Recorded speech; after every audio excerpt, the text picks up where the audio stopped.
One of my favorite games is Texas Hold'em. Obviously, you have to bet money when you're playing Texas Hold'em.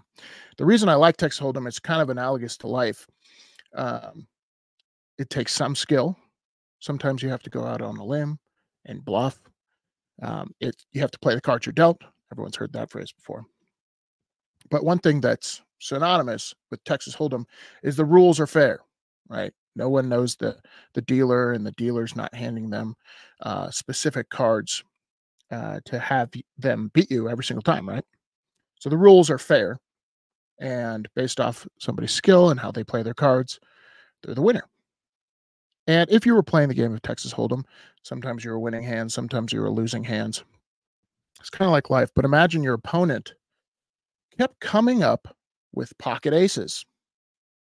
No matter what, they had pocket aces, or they were getting great cards every single time. You'd start to wonder if the game is rigged. And a lot of people are realizing that the game of the economy and geopolitics is rigged against them. Okay. And I'm not going to say there's this huge cabal of people, but people operate in their own interest, right? And if they have a lot of power and they have the power of the printer, are they going to operate in their own interest, or are they going to operate in the interest of you? And so the game of the dollar geopolitically, so with other countries, and here in the United States, has winners and losers. And those rules are different based off who's playing and how much money you have. That's the problem, right? It has nothing to do with your skill level or your drive, etc. Those rules are different for certain people, certain politicians, and it allows them to win. That's why I'm such a huge fan of Bitcoin. It's not necessarily that I think it's going to go to the moon, etc. It's rules that are fair and set. So if you want to play in the game of Bitcoin, meaning invest in Bitcoin, use Bitcoin, the rules are set. There's not a third party. There's not a dealer dealing out cards specifically for, if you have this much money, then you could change the rules just a bit, just to favor yourself. And every single time, I saw this Twitter post from Luke Michik, I think his name is. Every single time there's a disruption in the market, you're going to hear, like Bitcoin or an invention of some kind, you're going to have lobbyists and you're going to have people in politics who don't like that, because they like that the rules are in favor of them and that they can buy their way into favor, etc. That's why I think there's lobbyists in the first place. They're lobbying to prevent competition. They're lobbying to have a competitive moat around their business. Therefore, politicians are antithetical, typically, to free market economics. And we pretend we live in this world. I thought for the longest time we have free and open markets, capitalism, yada, yada, yada. I would say that. We're not capitalists. Okay. A lot of people want to be capitalists, but we aren't. We don't have free and open markets. They are distorted beyond belief. Like I said, the rules help some and not others. And if you're a leech on the system, like politicians, which that's kind of what the government does. They don't create any productive, and we can argue how necessary certain parts of the government are, but they are a leech on the taxpayer. But you can't kill the host, right? The host being the economy. And the rules have become so distorted that they're killing the host. That's the real problem. That's why everything's kind of falling apart, in my opinion, is because they are killing the actual economy itself. They have become such a leech that they're taking, 50% of profits. And not only that, they're taxing you. Then they print the more money that they want to spend beyond taxes. So therefore, the money you have left over, the purchasing power you left over, is debased. And then people wonder why they can't afford a home and all this kind of stuff. And people get disenfranchised with the system, therefore killing the economy. Again, why I'm such a fan of Bitcoin, because it has rules that you can't mess with. But this guy put out this post that I thought was kind of interesting. The attacks on Bitcoin. First it was, hey, it's not ESG friendly, yada, yada, yada. Great. Okay. But this is what I thought was interesting. And as we get inundated with propaganda, it's been around throughout history, right? But even in the automobile days, in 1910, we had 1 million automobiles, 1% of market share, 27 million by 1930. notice this trend here. Automobiles up and to the right. People riding horses down and to the right. But it wasn't like people didn't want it, or at least those who are horse breeders, et cetera, those who made money on horses. Obviously, they didn't like it because it was putting them out of business. Anti-automobile propaganda was spread by horse breeders who were losing business to the automobile industry. Doesn't sound familiar to the ESG propaganda. I think it does. So stop and consider your future generation. Like, I love these propaganda photos. And same thing happened with light bulbs. Candle makers were losing business to the light bulb after electricity was discovered. They used propaganda pieces to demonize electricity. These are awesome. Let me put these in the office. Candle makers and horse breeders, central bankers are about to not having their monopoly challenged by Bitcoin. And you could say another technology, right?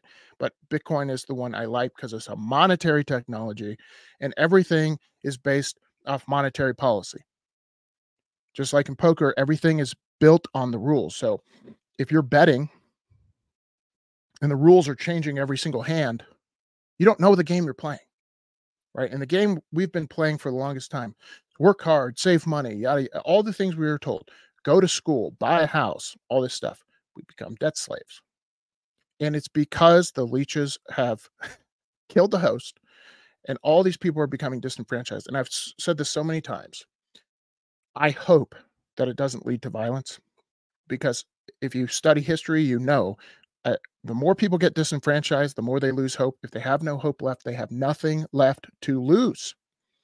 And so my channel and this podcast, of course, there's a lot of bad news out there. There's always been bad news. But the one thing that has stuck in my head is I think the base layer of all of this is distrust. People don't trust the media. People don't trust their politicians, and they're starting not to trust their neighbors throughout the last 3 years.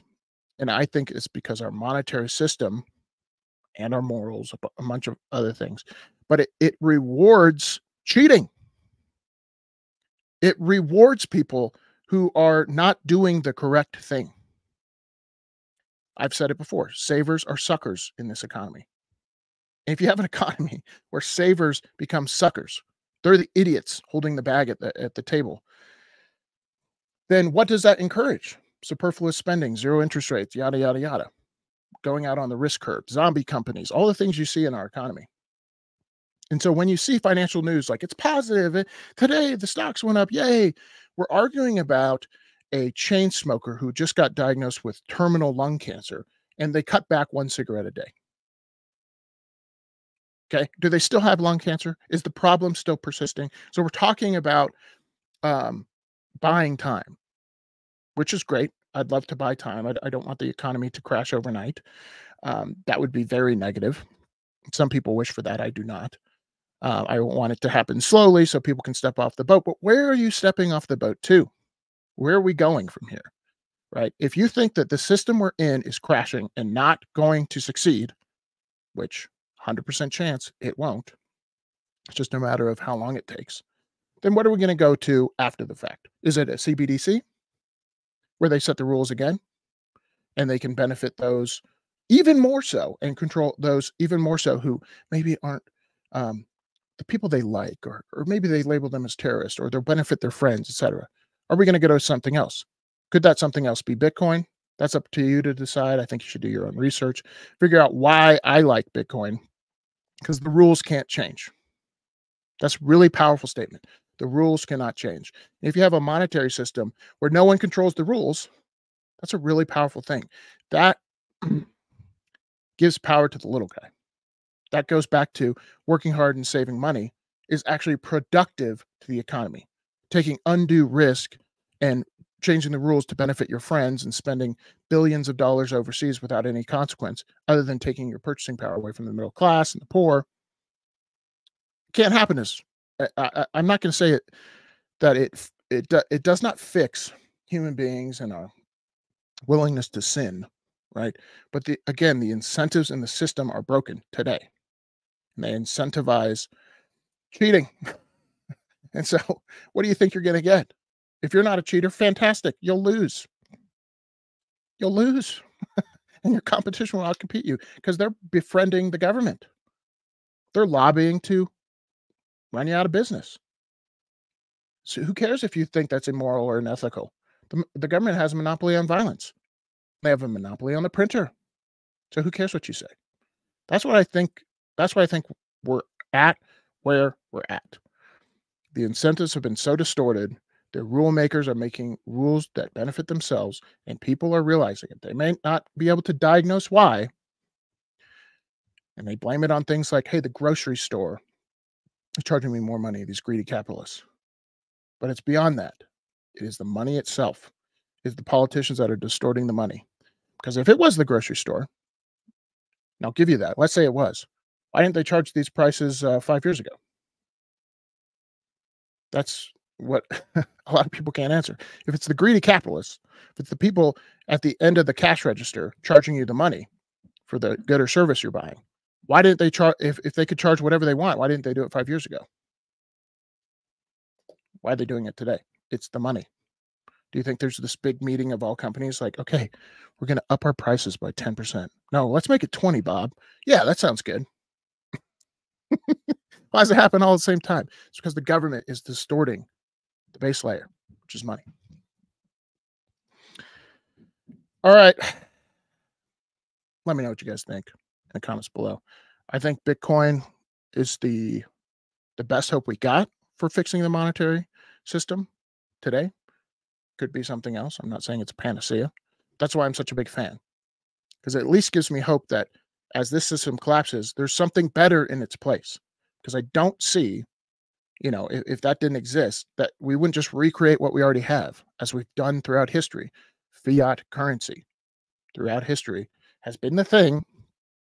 Once it collapses, once an empire collapses, a new empire comes, fiat currency again. All right, guys. See you all in the next one. Peace.